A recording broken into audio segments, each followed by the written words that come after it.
Okay, so there's a couple things that we already touched on here within this. Yeah. This diagram here, in the photo in the back here, just represents a little bit of what we talked about as to movement. I think one of the key highlights that you talk about is move forward, move forward, move forward, not left and right. And so, you know, when people think about following the ball, often they'll go left or they'll go right instead of diagonally forward, diagonally, you know, to the sides, or just forward straight on, depending on where that serve has gone. Yeah, I mean, that's you've diagrammed that back there. That's perfect. Look at the orange lines, and the serve is going wide, and the movement is going forward, and then a little bit diagonal. Body serve is the yellow line.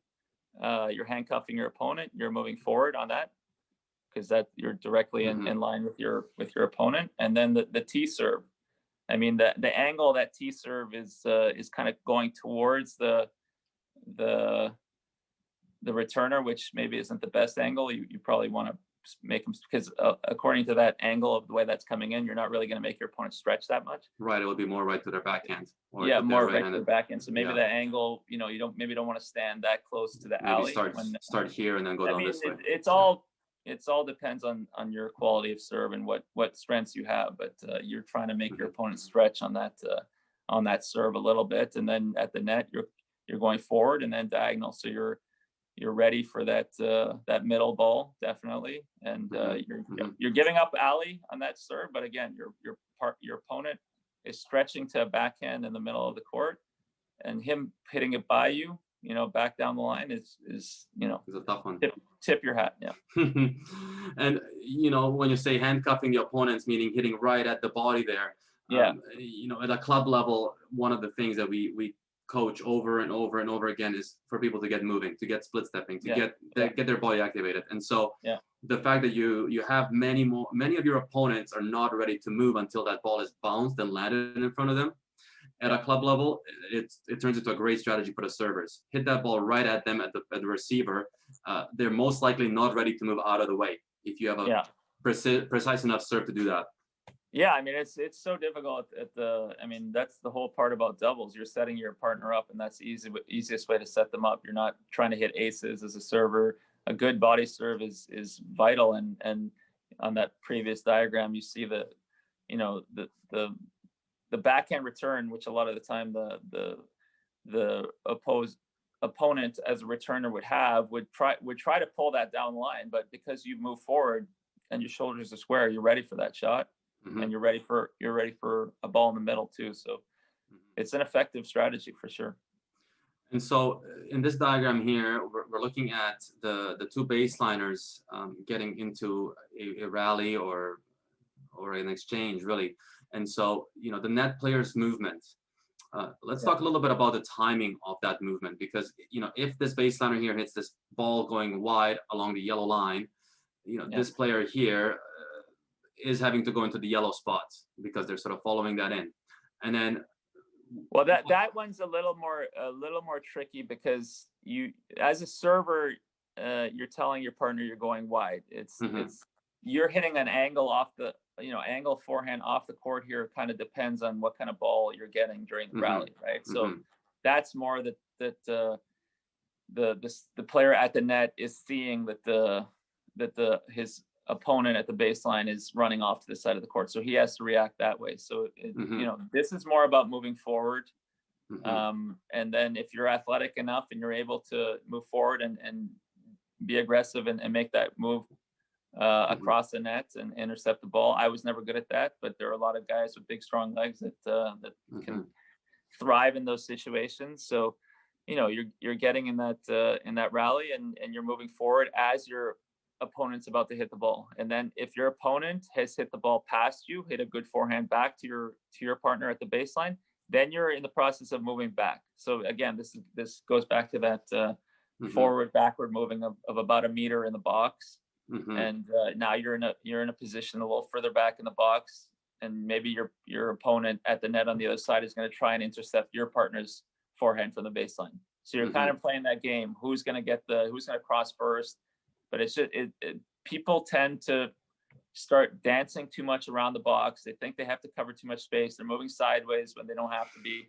They're turning their shoulders and they're getting into trouble. And it's basically just a forward and back movement. And you want to, the biggest takeaway is as your opponent's hitting, it's the same thing as your opponent's returning. You want to be on your toes, ready to move forward and intercept that ball. You want to be, in that, and then if the ball's gotten by you, then you're kind of moving back. But if your opponent at the net has intercepted your partner shot, you have your racket out in front. You've already moved back into your position, and now you're ready for the reflex. And so, yeah, we're looking at that this way here, this movement. So one of the key highlights is, again, the movement is only about 3 feet or 1 meter inside of the service line and then back. And that is the initial movement. So say you're the serving team here, and you're just now coming into that blue spot. This is the spot where the returner or the receiving team is connecting with that shot, and then from there you can continue moving forward or left or wherever. Probably be a little, because the blue spot is where you start when your partner's serving, right? Exactly. That's the ideal starting position. Exactly. You're probably a little bit closer to the net as he served when your opponent's about to hit that forehand in the middle, right? So you're closer to the net. So that red line, you're closer to intercepting that, right? So you move forward a little bit and then diagonal to the ball, and then you have a chance. And the reason why we're stressing this so much is because people just have to realize that the efficient movement doesn't mean you have to run around the box. It means you just have to move smartly around the box. And again, you have to move in a way where your shoulders are square as your opponent's hitting the ball.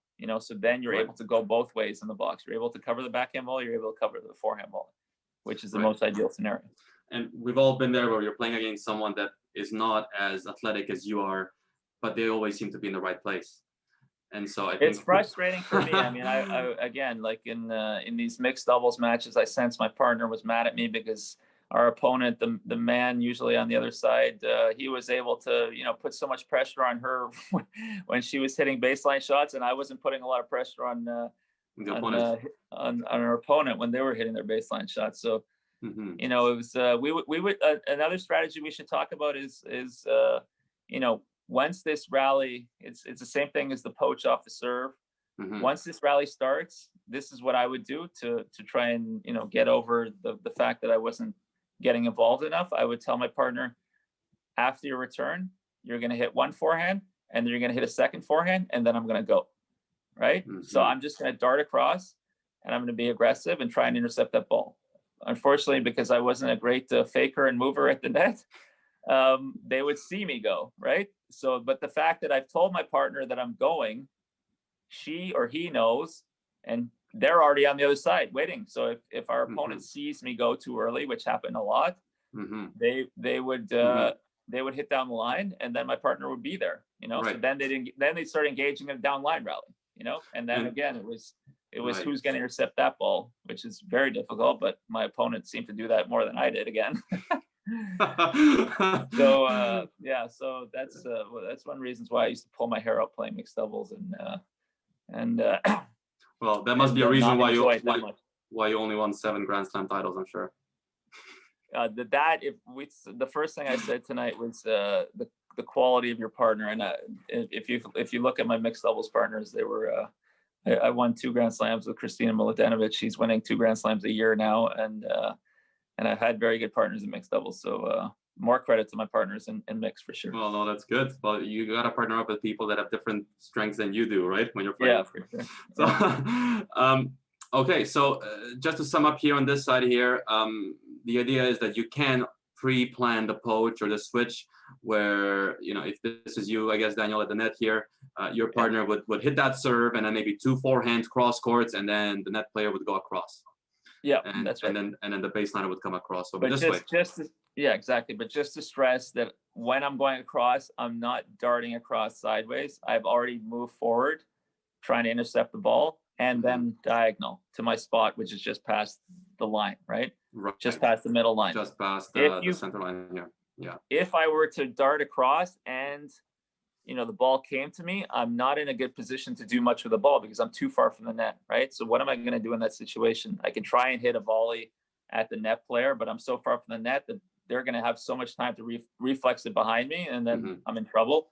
Or I can try an angle volley from far from the net, which, the person coming in for the baseline or even the net player can easily get to. So it's very important to be close to the net when you're making that poach and when you're trying to finish the volley.